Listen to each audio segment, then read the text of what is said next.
33-story hotel and condo project. I'd probably be Okay, like like that. stop, tap. This is a plan by the community for the community. This one here. Show me. No problem, Ken. Thanks for having me. It's Kent Mulgat for KelownaNow. This is Kent Mulgat with KelownaNow, joined by Tracy Gray. City Councillor Tracy Gray, thanks for being on. Thanks for having me, Ken.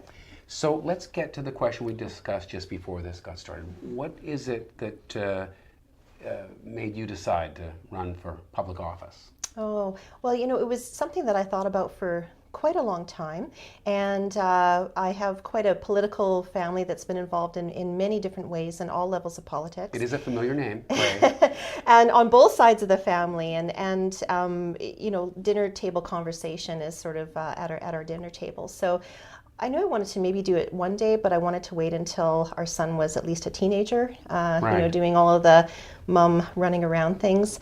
And I wanted to contribute, and I knew that I was at a phase where my business was stable, had a really, really good team, and I found that I was spending a lot more time volunteering in the community and getting involved in lots of different not-for-profits and organizations, and so it seemed like it was the right time to step up. Obviously the voters agreed, because there you are. And how have you found it so far? Is it does it compare to what you imagined it would be like, sitting on that body making these decisions?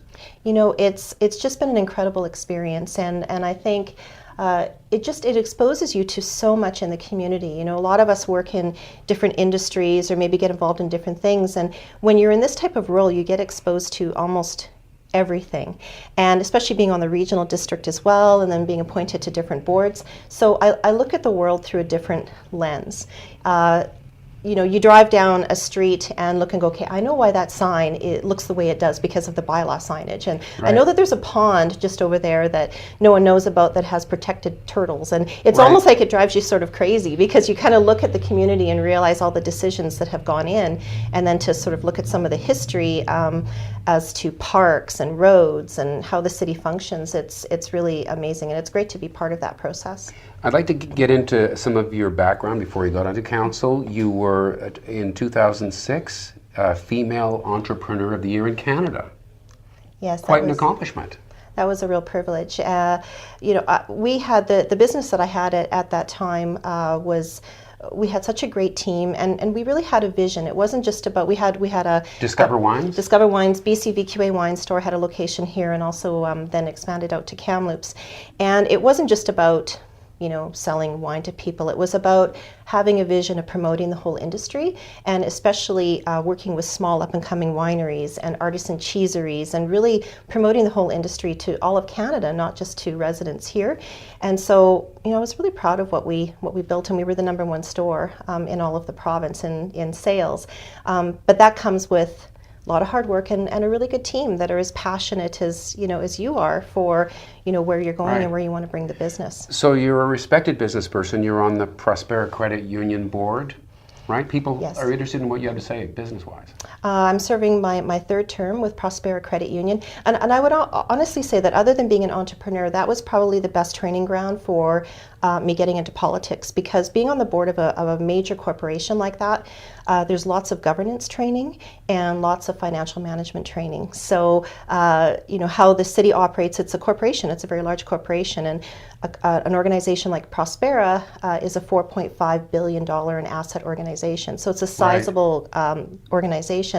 And so a lot of those skill sets and a lot of that learning is quite transferable to Right. higher levels of government, into government. So it's International Women's Day. Do you have any helpful advice to young women? You know, I know that across Canada, when you look at our largest corporations, on the top positions in those organizations, you got about 9% women. Mm-hmm. And on this subject, Kelowna isn't the most progressive city. Mm-hmm. So how have you managed to kind of work your way through that, and what advice do you have for young women? Well, that's a great question, and it's a privilege to be here on International Women's Day. I just came from an event at Stewart Park and got to hear incredible women and men in our community speak. So I think it's a matter of having a voice and being at the table and not being afraid to move forward. I think that right now we're in a much different position than even when I was a young woman starting out. I think that there's more realization that we need to have diversity and equity, and there is a place for women in business and in corporations and leading in government. And I think that there's a lot more doors open now, but they're opening slowly, but we need to continue with that, because there's good value to having good diversity at a boardroom table or at a corporation or in a company. When you've got different ages and different genders and different viewpoints, it really does add to better decisions.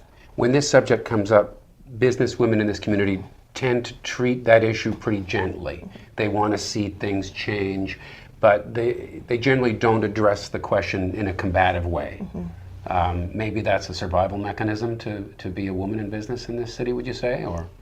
Well, maybe for some. I mean, I've been the industry that I came in, which was the beverage industry, is highly competitive, highly regulated, highly male domineering. So, working in that industry, you have to work extra hard. You have to be extra informed and know what you're talking about. So I think if you want to be at the table, you need to really do your due diligence and really be informed, so that the voice that you have, that you want to have heard, is informed and is educated. So I think that's a big part. And once you do get at that table, then you have credibility.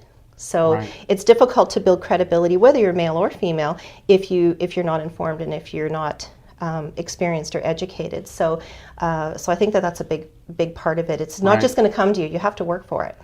Okay, now in terms of being combative, there's this speculation tax. We've heard a few people already on this couch speaking about this. The last was Mayor Colin Basran. What do you think about this proposed tax? Is the sky falling on this one? Well, it certainly is a top priority right now for Mayor Basran, for council, for city staff. I know it's a priority for a lot of people in our community, and we're looking at it very closely. I think that when you go back to, there was a paper that came out recently from UBCM, and so if people want to see, it's ubcm.ca. It's right on their website, which is the Union of BC Municipalities, and there was a lot of work done to put this paper together from people all around the province to come up with a housing strategy or to make recommendations. So there's a lot of good things in there, and I'm not sure, I think the government probably took some information from there, although there wasn't, some specifics. But one of the cornerstones in there is for all levels of government to work together. And unfortunately, with these new taxes that are being announced, we didn't have an opportunity to be involved in that process. So, but there's an opportunity hopefully now. So that's why we're gaining information, talking to a lot of people. City staff are working diligently on this, so that when and if we do go, I'm sure we will, to the province with some concrete asks and being very specific, we're really well informed. But it's a top priority for us right now, and I think there's unexpected consequences that the government didn't think about that will come out of this. It sounds like the consensus in the political and business community here is that it kind of misses the target. It's going to be hitting vacationers and part-time property owners more than it will speculators. So I'm hearing the suggestion that maybe what they need to do is shift it onto people who actually are speculating. However we would define that, people who are buying and selling too quickly, who aren't from here. Something like that? So is there some middle ground that you might be able to offer to try to accomplish the same thing? I believe so, and I mean, even just one small example is there was a developer in town here that was selling for one of their condo units, and one way to minimize the flipping and speculation was to have a very high deposit. So lots of times you put a very small deposit down, and then once the development is done, that's when you have to put the rest of the money in, and that's when a lot of the flipping happens. If you start with a very high deposit, people have to be pretty committed. And so that in itself, they said, and that was just something that they did, really minimized people that were being speculators. But you're right. I mean, you wouldn't believe the letters that we have coming in, hundreds and hundreds of letters. And a couple that stand out was, for me, was there's a couple, they're 69 and 71 from Alberta.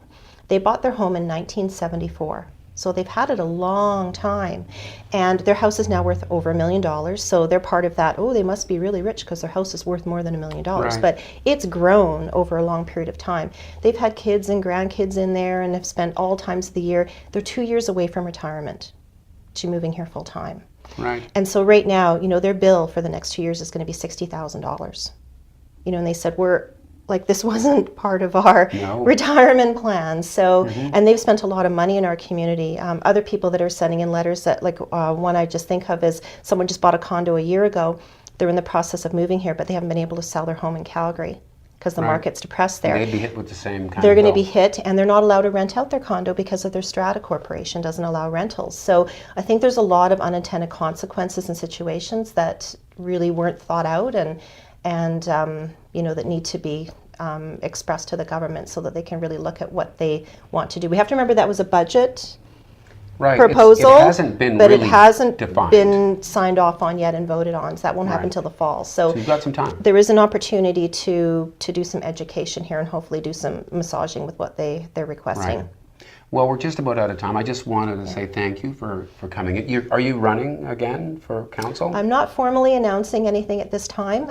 You can informally announce right here. But I mean, I'm really enjoying this type of work, and of course, it'll be the will of the community. So as we get closer to the date, we'll make a decision. Thanks very much. Appreciate you coming in. This is Thank you. Kent Mulgat for Kelowna Now.